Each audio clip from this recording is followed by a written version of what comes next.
There's a truth about life, so profound yet so overlooked, that when you truly grasp it, it will change everything. Here it is. What you feel, you create. What you impress upon your subconscious mind becomes your life. Take a moment to let that sink in. The life you're living right now is not the result of random chance or external forces. It's the result of the thoughts and emotions you've consistently entertained. Your subconscious mind has no ability to argue with you, no way to filter or alter what you feed it. It only knows how to create, and it creates based on what you feel. Neville Goddard, a visionary of the human spirit, said it best. The subconscious does not originate ideas, but accepts as true those which the conscious mind feels to be true, and in a way known only to itself, objectifies the accepted ideas. Think about that. Your subconscious doesn't have a filter, a truth detector, or even a sense of logic. It accepts everything as fact, everything you genuinely feel to be true. And once it accepts those feelings, it works silently, invisibly, to make them real. It's like a master craftsman who takes your emotional blueprints and brings them to life, step by step. But here's the thing. Most of us are feeding it blueprints of fear, doubt, and negativity without realizing it. And the subconscious doesn't argue. It doesn't stop to say, wait, are you sure this is what you want? It simply creates. Let's make this even clearer. Picture yourself holding a lump of wet clay. It's formless, pliable, ready to become anything. Your conscious mind is the sculptor, deliberately shaping the clay with intention and care. But now imagine you're distracted, absent-mindedly pressing into it, letting outside forces like the wind or gravity distort it.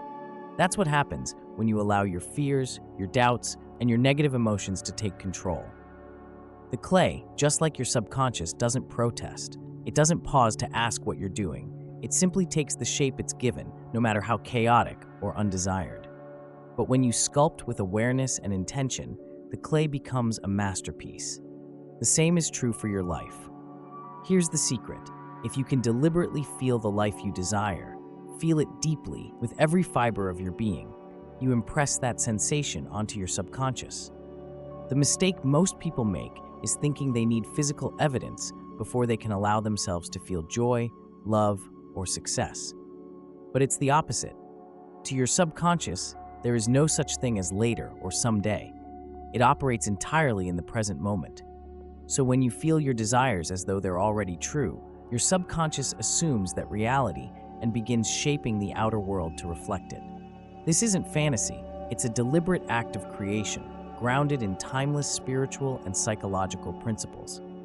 Let me give you a real-life example. Jim Carrey, the actor we all know and admire, once wrote himself a check for $10 million. At the time, he was struggling to make ends meet as a comedian. He carried that check in his wallet, looking at it every day, and vividly imagining what it would feel like to cash it.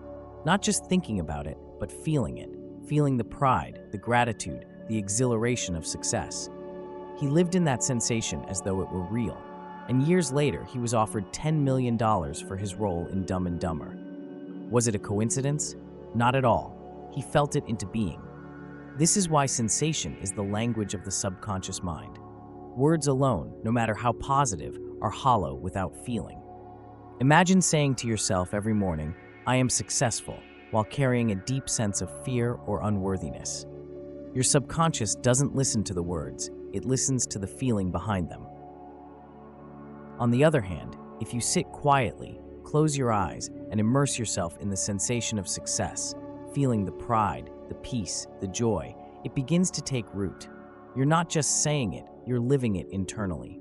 And once you do, your subconscious works tirelessly to match that inner reality with your external world. Ralph Waldo Emerson said, "The world is all gates, all opportunities, stringing on the thread of vision." The gates he speaks of don't open through force or endless striving, but through clarity of vision. And what is vision? It's not just what you see with your eyes. It's what you sense, what you believe, and what you feel. Your conscious mind holds the key to these gates, and your subconscious is the mechanism that unlocks them. Once the vision is clear, your subconscious doesn't hesitate or question. It aligns the circumstances, people, and opportunities needed to manifest it, often in ways you could never predict. This isn't just philosophy or spirituality. It's rooted in what we know about human behavior, neuroscience, and even quantum physics. Neuroscience tells us that repeated thoughts and emotions literally rewire the brain, forming pathways that make certain patterns of thinking automatic. Quantum physics shows us that our attention and observation influence the very particles that make up our reality. In both cases, the principle is the same. Where your attention and emotion go, creation follows. So ask yourself, what are you impressing on your subconscious mind right now? Are you unknowingly feeding it fear, scarcity, or doubt? Or are you nurturing it with sensations of love, abundance, and joy? The truth is that your subconscious doesn't contradict or filter, it simply creates. And the life you're living right now is the direct result of what you've been feeding it. Life isn't happening to you. It's being built by you, moment by moment, feeling by feeling. You are the sculptor, the creator, the architect of your reality. If you can feel it, you can live it.